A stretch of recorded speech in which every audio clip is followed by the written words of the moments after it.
Hello student, तो स्वागत है आपका स्ट्रगल स्टडी एकेडमी में।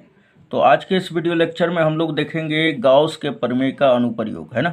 क्या पढ़ेंगे हम लोग? गाउस प्रमेय का अनुप्रयोग। और इसमें पहला जो आ जाता है अनुप्रयोग कि गाउस के नियम से कूलॉम के नियम का निगमन, राइट। और ये प्रश्न जो है दोस्तों बहुत बार एग्जाम हॉल में पूछ चुका है और आप इसे ज़रूर प्रिपेयर कर लीजिएगा अच्छी तरह से कि ताकि आपका क्वेश्चन ये ना छूट पाए, है ना। तो यहाँ पे देखिए, इसको बहुत ही आसान तरीके से मैं बताऊँगा। लास्ट तक वीडियो को देखते रहिए। अगर पसंद आता है तो अपने दोस्तों को भी बताएं इस चैनल के बारे में, ताकि उन लोगों का भी प्रिपरेशन हो सके, राइट। तो यहाँ पे बोल रहा है कि गाउस के नियम से कूलॉम के नियम का निगमन। तो आप जान रहे हैं कि कूलॉम का नियम किस पर लागू होता है? तो बिंदु आवेश के कारण। तो मान लेते हैं हम लोग यहाँ पर थोड़ा सा आपको लेकर बता दें कि मान लेते हैं कि यहाँ पर कोई प्लस क्यूब आवेश है ना। और ये बिंदु O पर स्थित है। इससे R दूरी पर स्थित एक बिंदु P है जिस पर एक एकांक आवेश यानी एकांक धन आवेश, जिसे हम लोग कह दें कि ये परीक्षण टेस्ट चार्ज होता है ना, जिसकी हम लोग खाली कल्पना करते हैं। अब यहाँ पर बोला है कि गाउस के नियम से। तो गाउस का नियम कब लगता है दोस्तों? तो अभी तक आप पढ़ चुके होंगे कि जो गाउस का नियम होता है वो एक बंद पृष्ठ के कारण पृष्ठ पे ही लागू होता है ना। तो यानी कि कहने का मतलब है कि इस आवेश के चारों तरफ आपको क्या बनाना पड़ेगा? एक गाउसियन पृष्ठ बनाना पड़ेगा। गाउसियन पृष्ठ कैसा हो सकता है?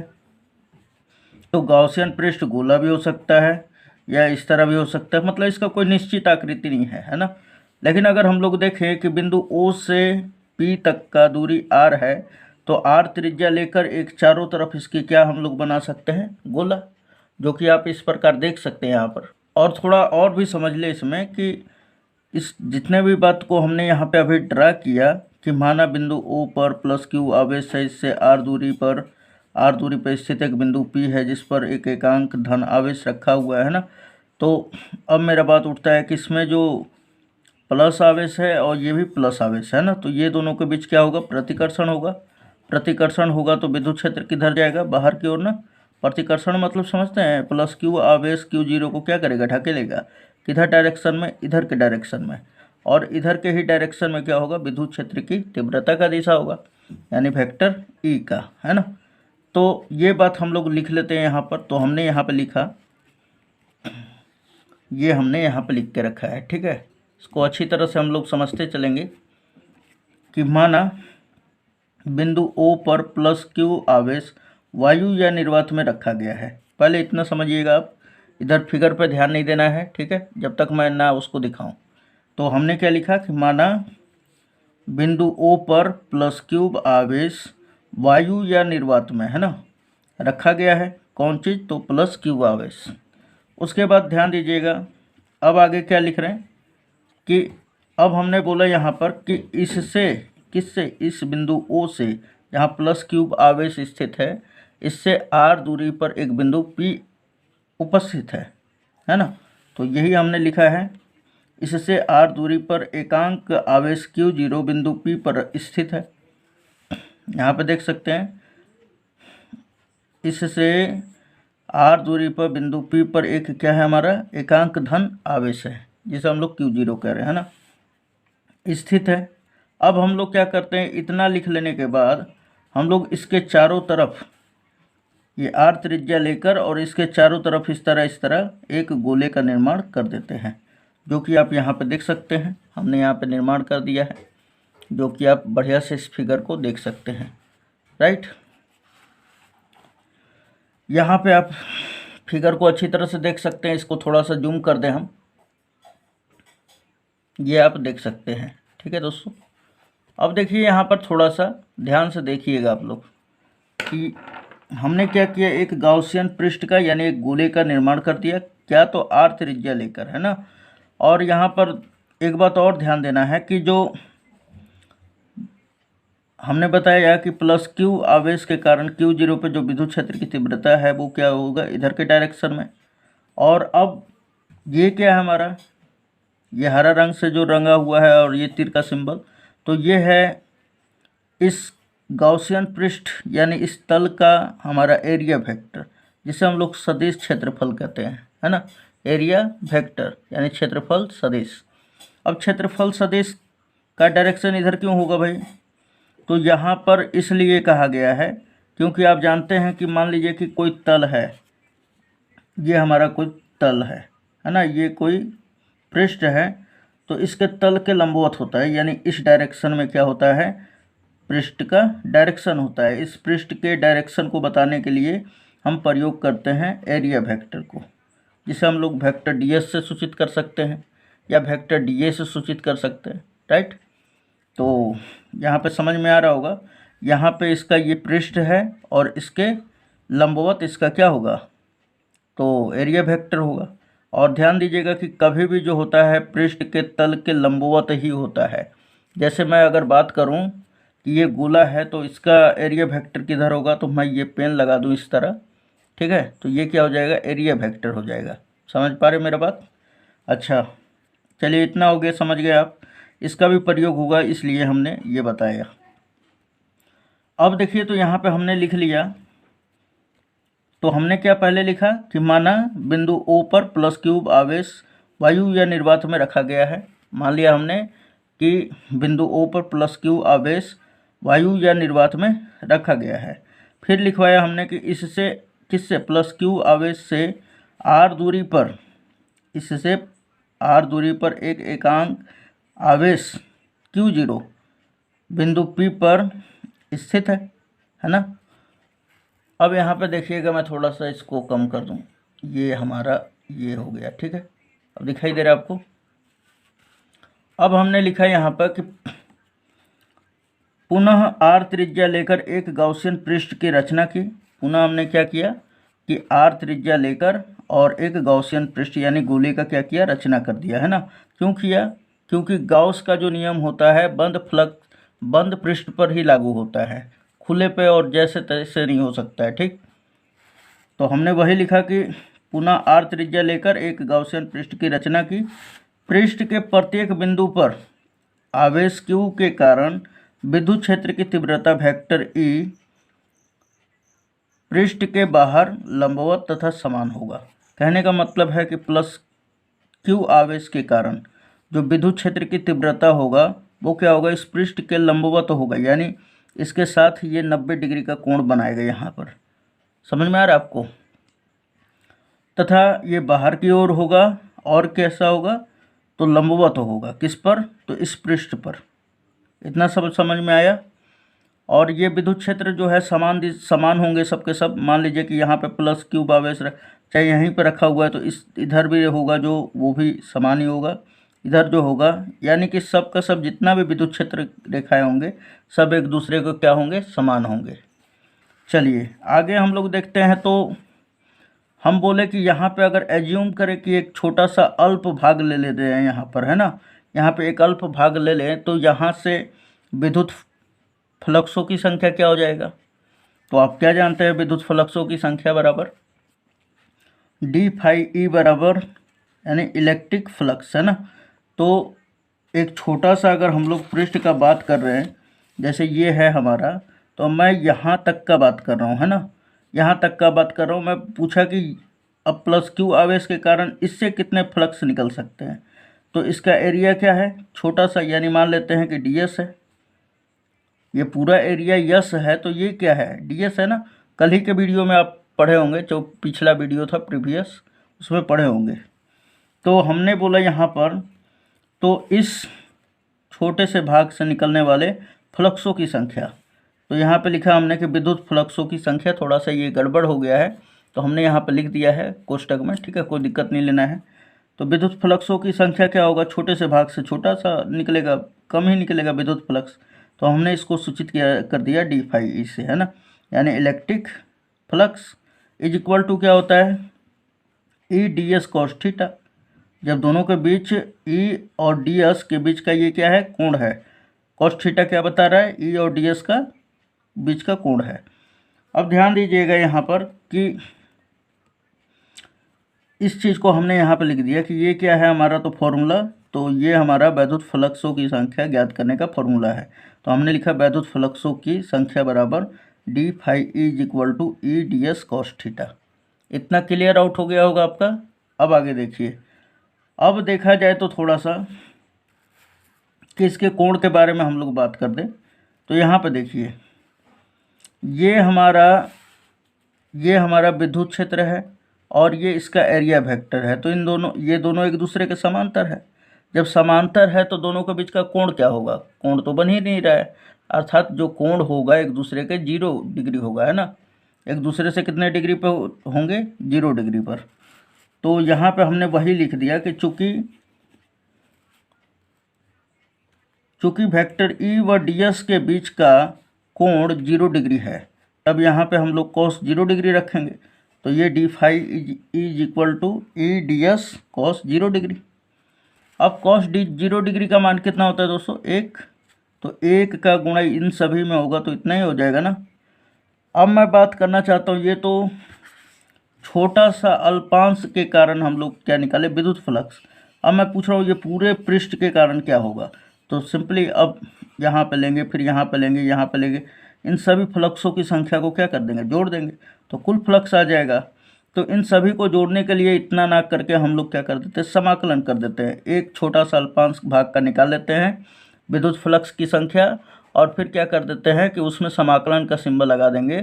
तो ये पूरा का पूरा क्या हो जाएगा? योगफल आ जाता है ना।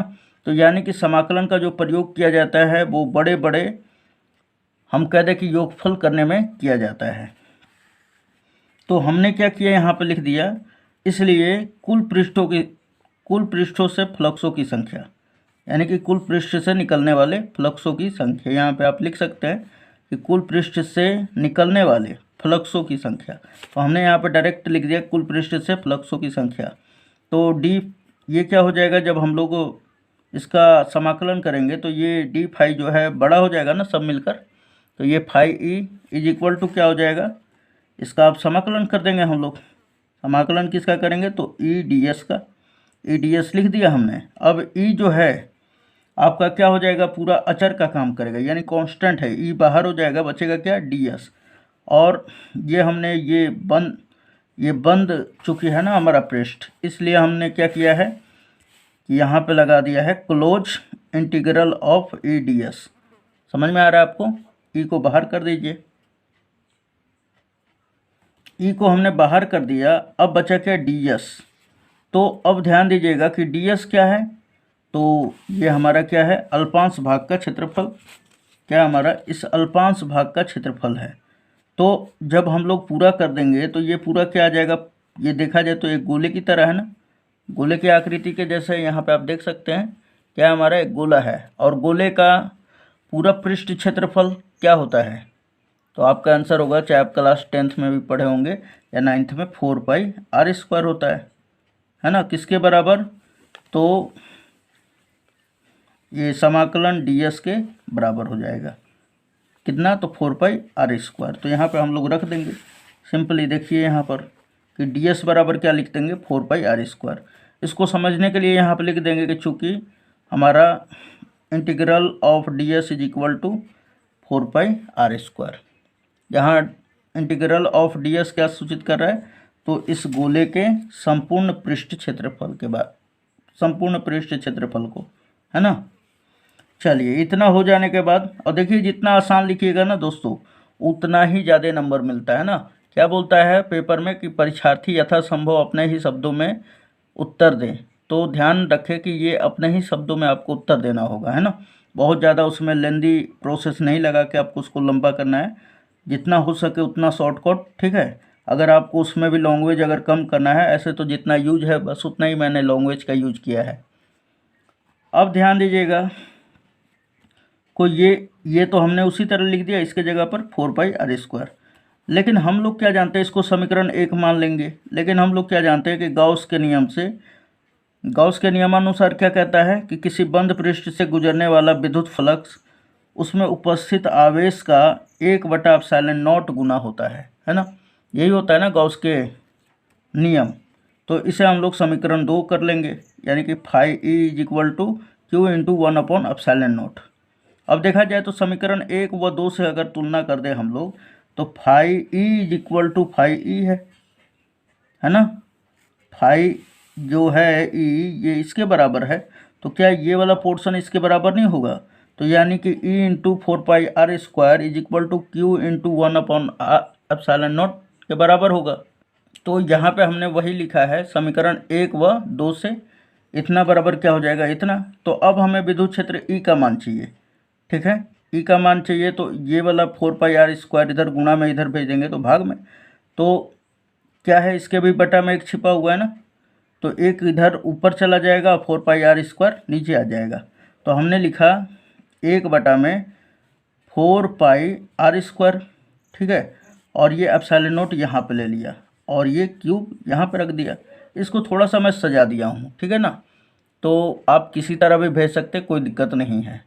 ये समीकरण नंबर हम लोग 3 मान लेंगे। अब देखा जाए थोड़ा सा अगर आपको ध्यान हो दोस्तों, तो हम लोगों का जो डेरिवेशन है जो कि हम दिखा दें आपको, तो अब देखा जाए यहाँ पर तो गॉस के नियम से कूलाम के नियम का निगमन करना है। यानी कूलाम का तो नियम विद्युत क्षेत्र से लेना ही देना नहीं है इसमें, है ना। कूलाम का नियम क्या कहता है, F is equal to KQ1 Q2/r²। अब इसमें बताइए विद्युत क्षेत्र है क्या, नहीं, तो फिर कैसे हम लोग निगमन करेंगे। तो आप लोग क्या जानते हैं कि विद्युत क्षेत्र E बराबर क्या होता है, F/Q या Q0 हम कह लें, है ना। तो मैं पूछूं कि लगने वाला बल कितना हो जाएगा, तो Q0 इधर भाग में है और इधर आएगा तो क्या हो जाएगा, गुणा पर। तो यानी कि F बराबर क्या निकल के आएगा, F बराबर आ जाएगा आपका E इंटू Q0। और देखा जाए तो विद्युत क्षेत्र E का तो मान हमें पता है, जो कि ये है हमारा, ये देख सकते हैं आप, ये हमारा क्या है, E का मान है।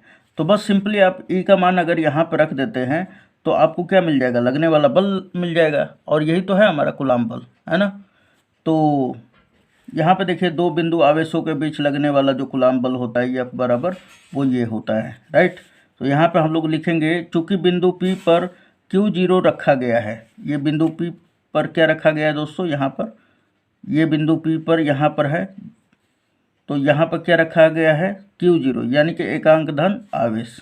तो इस पर इस प्लस Q आवेश के कारण जो बल लगेगा वो क्या होगा, तो यहाँ पे हमने वही लिखा है कि इसलिए यहाँ पे लिख लेंगे, इसलिए लगने वाला बल F बराबर क्या हो जाएगा, E इंटू Q0। अब E का मान हम लोग कहाँ से रख देंगे, तो समीकरण 3 से।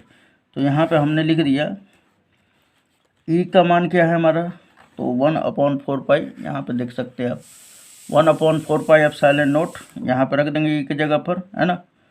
और Q बटा में r² रख दिया और ये Q0। और सिंपली बस यही तो है हमारा, यह कूलाम के नियम का सूत्र है। अब एक बात और का ध्यान देना है यहाँ पे दोस्तों, यहाँ पे क्या ध्यान देना है कि जो हम बोलते कि लगने वाला जो बल है और विद्युत क्षेत्र की दिशा है वो किधर होगा, तो यहाँ पे ध्यान दीजिएगा।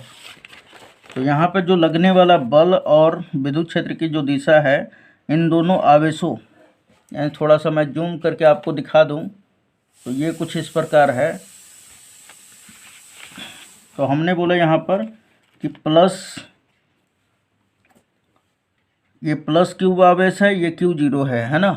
तो इन दोनों के बीच जो मिलाने वाला ये रेखा देख रहे हैं ना, इसी डायरेक्शन में क्या होगा, विद्युत क्षेत्र की भी दिशा होगा और बल का भी दिशा होगा। तो उम्मीद है दोस्तों ये आपको गॉस के नियम से कूलाम के नियम का जो नियम था उसका हम लोगों ने निगमन कर लिया है, ठीक है। तो उम्मीद है आपको समझ में आया होगा। अगर वीडियो अच्छा लगता है तो अपने दोस्तों में ज़रूर शेयर कीजिए और लाइक करके हम लोगों का उत्साह बढ़ाइए कि नेक्स्ट वीडियो आप लोगों के लिए तुरंत मैं लेके आऊँ, राइट। और किसी भी तरह का समस्या होता है तो आप हमें कमेंट में लिख सकते हैं, मैं आपका उसका समस्या का सॉल्यूशन करने का मैं वेट करूँगा, ठीक है। तो चलिए मिलते हैं नेक्स्ट वीडियो में, धन्यवाद। यदि वीडियो पसंद आया हो तो चैनल को लाइक और बेल आइकन को दबाना ना भूलें और कमेंट करके